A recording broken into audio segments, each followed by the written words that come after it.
And it just looks like he's saying, you take this, if you don't take it, I'm gone, and I don't know what would happen to the stock. It's almost like management is in a real bind here if they don't agree, and they probably don't want to agree to this, but...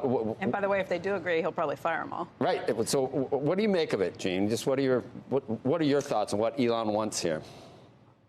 Well, initial reaction, I think it probably happens. I think that management, I agree, is in a tight spot here.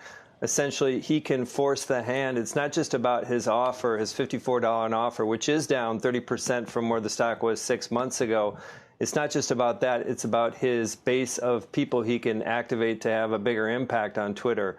He can have an influence in terms of the outcome. 80 million Twitter subscribers. There's 215 million total monthly Twitter subscribers. So you're talking about, what is that, one in four he's got influence on. And so I think that this probably does happen. There could be some room where he inches that bid a little bit higher, but this is not a competitive bidding situation either. And so that's probably a lower probability. So first and foremost, this is the 20% category that I put 20% probability that this would happen. So this was the lower probability option. It did hit. And I think that he is probably going to get control of Twitter here, probably right around that price. And I think investors should largely welcome that.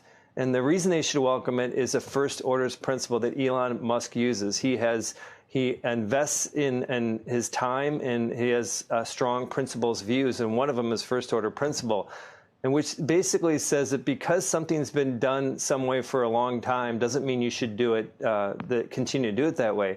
In fact, because it's been done a certain way for a long time means you should do it differently.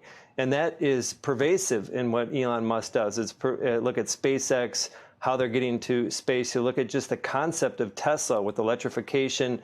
I'm going to get to the point here in a second why first principles is important and why investors should be excited about this marginal premium for where the stock is that if he takes a first principles approach to Twitter, that could mean something that most social networks would run as fast as they could in the opposite direction, which would be charging users to use these platforms.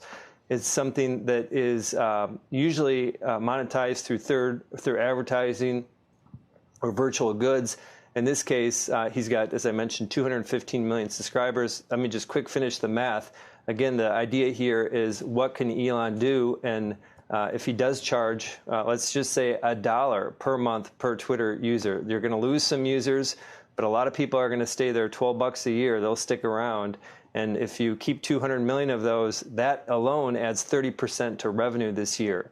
And so when he talks about unlocking value, I think what's in play here is the first order principles. It's really exciting from an investor standpoint to have the company in control of someone who really wants to make some profound changes. Shepard Smith here. Thanks for watching CNBC on YouTube.